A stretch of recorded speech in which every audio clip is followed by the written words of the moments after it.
성경을 펴보면 이상한 일이 보입니다. 하나님이 한 분이라고 분명히 말하면서 그분을 부르는 이름은 한두 가지가 아닙니다. 엘로힘, 여호와, 엘샤다이, 아도나이, 임마누엘. 왜 한 분이 이렇게 여러 이름을 쓰실까요? 혹시 오르는 다른 분들이 더 있는 걸까요? 이 질문이 작아 보여도 결코 작지 않습니다. 이름은 그 사람의 본질을 드러내기 때문이지요. 우리도 그렇잖아요. 회사에서는 김 과장, 집에서는 어머니 앞에서는 막내. 부르는 이름이 다르다고 다른 사람이 되는 건 아닙니다. 그러나 어떤 자리에서 누구와의 관계 안에서 불리느냐에 따라 그 이름이 드러내는 결이 달라지지요. 성경의 하나님도 그렇습니다. 한 분이시지만 누구에게 어떻게 자신을 드러내시느냐에 따라 쓰시는 이름이 달라집니다. 이 차이를 모르면 성경을 읽으면서 자꾸 헷갈리게 됩니다. 어떤 페이지에서는 엘로힘으로, 옆 페이지에서는 여호와로 불리시지요. 오늘은 이 여러 이름이 무엇을 드러내는지, 그리고 분이 여러 이름으로 자신을 알리시는지 차분히 풀어보겠습니다. 먼저 가장 자주 만나는 이름부터 봅시다. 첫째는 엘로힘입니다. 창세기 1장 첫 줄에서 만나지요. 태초에 하나님이 천지를 창조하시니라. 여기서 하나님이라는 우리말 단어가 바로 히브리어 엘로힘을 옮긴 것입니다. 엘로힘은 능력과 위엄을 강조하는 이름입니다. 온 우주를 말씀 한마디로 만드신 그 크신 분이지요. 둘째는 여호와입니다. 히브리어 본래 발음은 야훼에 더 가깝습니다. 출애굽기 3장 14절에서 하나님이 친히 모세에게 이 이름을 알려주십니다. 하나님이 모세에게 이르시되 나는 스스로 있는 자이니라. 이름의 뜻은 어렵게 들려도 단순합니다. 누가 만들지도 않으셨고 누구의 도움도 없이 영원히 계신 분이라는 뜻이지요. 이 이름은 약속을 지키시는 언약의 하나님을 가리킵니다. 셋째는 엘샤다이입니다. 창세기 17장 1절에서 처음 등장합니다. 여호와께서 아브람에게 나타나서 그에게 이르시되 나는 전능한 하나님이라. 여기 전능한 하나님이 바로 엘샤다이지요. 사람의 힘이 다 빠진 자리, 더는 기리지 않는 자리에서 일하시는 분입니다. 넷째는 아도나이입니다. 우리말 성경에는 보통 주로 옮겨집니다. 시편 8편 1절에서 다윗은 이렇게 노래합니다. 여호와 우리 주여 주의 이름이 온 땅에 어찌 그리 아름다운지요. 여기 우리 주가 아도나이입니다. 종이 주인을 부르듯 피조물이 창조주를 부르는 호칭이지요. 다섯째는 임마누엘입니다. 마태복음 1장 23절에서 천사가 요셉에게 알려줍니다. 보라 처녀가 잉태하여 아들을 낳을 것이요 그의 이름은 임마누엘이라 하리라. 임마누엘의 뜻은 정확히 이렇습니다. 하나님이 우리와 함께 계시다. 이 외에도 만군의 여호와, 여호와 이레, 여호와 라처럼 두 단어가 합친 이름도 많습니다. 한 분의 이름이 이렇게 많은 것이지요. 여기서 자연스럽게 한 가지 질문이 떠오릅니다. 왜 굳이 이렇게 많을까요? 이름 하나면 충분하지 않을까요? 답은 단순합니다. 하나님이 너무 크신 분이기 때문입니다. 비유 하나 들어보겠습니다. 가을 설악산을 떠올려 보세요. 단풍철에 한번 다녀온 사람과 10년 동안 봄, 여름, 가을, 겨울 매년 오른 사람이 있다고 합시다. 두 사람 다 설악산을 안고 말할 수는 있지요. 그러나 그 깊이가 다릅니다. 10년을 오른 사람은 단풍 한 색, 바람 한 줄기, 바위의 결까지 알게 되지요.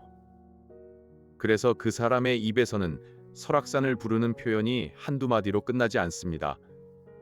하나님도 그렇습니다. 다만 그 크기가 산과는 비교할 수도 없이 깊지요. 한 이름이 다 담아내기에 하나님은 무한하신 분입니다. 성경은 다양한 이름으로 그분의 다양한 면을 드러내는 것입니다. 물론 비유는 어디까지나 비유이고 하나님의 깊이는 산보다 비교할 수 없이 큽니다. 13세기 이탈리아에서 활동한 신학자 토마스 아스라는 분이 있습니다. 중세 신학의 토대를 놓은 분이지요. 그는 이렇게 정리했습니다. 하나님은 무한하시기 때문에 한 개념이나 한 이름이 그분을 다 담을 수 없다. 그래서 우리는 여러 이름으로 그분의 여러 측면을 가리킬 수밖에 없다. 쉽게 말하면 무지개와 닮았습니다. 한 줄기 빛이 프리즘을 통과하면 빨강, 주황, 7색깔로 펼쳐지지요. 빛 자체는 하나입니다. 그러나 우리 눈은 그 한 빛의 풍성함을 7색으로 나누어서야 겨우 알아봅니다. 하나님의 이름도 그렇습니다. 하나님은 한 분, 그러나 그 한 분 안에 우리가 다 헤아릴 수 없는 풍성함이 있어 여러 이름으로 표현되는 것이지요. 이 가운데 가장 중요한 이름은 여호와입니다. 성경은 이 이름을 거룩하게 다룹니다. 얼마나 거룩하게 다뤘는지 옛 유대인들은 이 이름을 함부로 입에 올리지 않았어요. 오늘날까지도 정통 유대인은 이 이름을 부르지 않고 아도나이로 대신 읽습니다. 이 이름이 처음 정식으로 알려지는 자리는 출애굽기 3장입니다. 모세가 떨기나무 불 앞에 서 있을 때이지요. 모세가 묻습니다. 이스라엘 자손에게 가서 당신들 조상의 하나님이 나를 보내셨다 하면 그들이 그분의 이름이 무엇이냐고 물을 텐데 어떻게 답해야 합니까? 그때 하나님이 답하시는 말씀이 출애굽기 3장 14절입니다. 나는 스스로 있는 자이니라. 여기서 한 가지를 봐야 합니다. 다른 이름들이 하나님의 한 면을 가리킨다면 여호와는 하나님 자신을 가리킵니다. 누구도 그분을 만들지 않았고 누구의 허락 없이 영원히 계신 분이라는 뜻이지요. 이 이름은 특히 언약과 묶여 있습니다. 언약이라는 말이 어렵게 들리지요. 쉽게 말하면 약속입니다. 그것도 그냥 약속이 아니라 부모가 자식에게 죽기까지 지키는 그런 약속입니다. 하나님이 아브라함, 이삭, 야곱과 약속하시고 그 약속대로 모세를 통해 이스라엘을 구원하실 때 자신을 여호와로 알리신 것이지요. 그래서 여호와라는 이름이 나오면 우리는 알아야 합니다. 약속하시는 분, 그리고 그 약속을 어김없이 지키시는 분이라는 것을. 성경의 모든 이름은 결국 한 자리에서 만납니다. 그 자리가 예수님이지요. 마태복음 1장 23절은 예수님의 이름을 임마누엘이라고 풀이합니다. 하나님이 우리와 함께 계시다. 엘로힘의 능력도, 여호와의 언약도, 엘 샤다이의 전능하심도, 아도나이의 주 되심도, 그 모든 것이 한 사람의 얼굴 안에 모인 것입니다. 요한복음 14장 9절에서 예수님은 빌립에게 이렇게 말씀하십니다. 나를 본 자는 아버지를 보았거늘 어찌하여 아버지를 보이라 하느냐. 흩어져 있던 이름들이 예수님 안에서 한 얼굴로 보이는 순간이지요. 20세기 미국에서 활동한 개혁주의 신학자 B.G.B. 워필드라는 분이 있습니다. 프린스턴 신학교에서 가르치며 보수 개혁주의 변증학의 한 흐름을 닦은 분이지요. 그는 이렇게 정리했습니다. 구약에 흩어진 이름들은 결국 그리스도 안에서 그 풍성함이 한자리에 다 드러난다.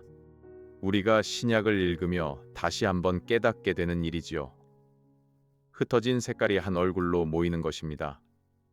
여기서 자주 듣는 반론 두 가지를 짧게 짚어보겠습니다. 첫째, 반론입니다. 이름이 여럿이면 결국 여러 신을 섬기는 것 아니냐? 다신교와 무엇이 다르냐? 전혀 다릅니다. 다신교는 다른 여러 신이 따로 존재한다고 말하지요. 그러나 성경은 신명기 6장 4절에서 분명히 못 박습니다. 이스라엘아 들으라, 우리 하나님 여호와는 오직 유일한 여호와이시니 본질은 한 분이고 그 한 분의 풍성하심을 여러 이름이 가리키는 것이지요. 한 사람이 여러 호칭으로 불리는 것과 같습니다. 한 사람이 김 과장이고 아빠이고 막내라고 해서 세 사람이 되는 것은 아니듯이 말입니다. 둘째 반론입니다. 그러면 우리 시대에 다른 종교의 신들도 같은 한 하나님을 다른 이름으로 부르는 것 아니냐? 결국 다 같은 분 아니냐? 이건 완전히 다른 문제입니다.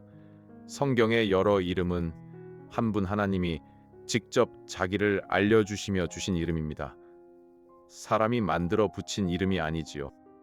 반면 다른 종교의 신은 본질이 다른 존재, 곧 성경의 하나님이 아닌 다른 대상을 가리킵니다. 같은 산을 다른 길로 오르는 것이 아니라 아예 다른 산을 오르는 일이라는 말이지요. 이 진리는 우리 일상에 어떻게 닿을까요? 먼저 기도가 풍성해집니다.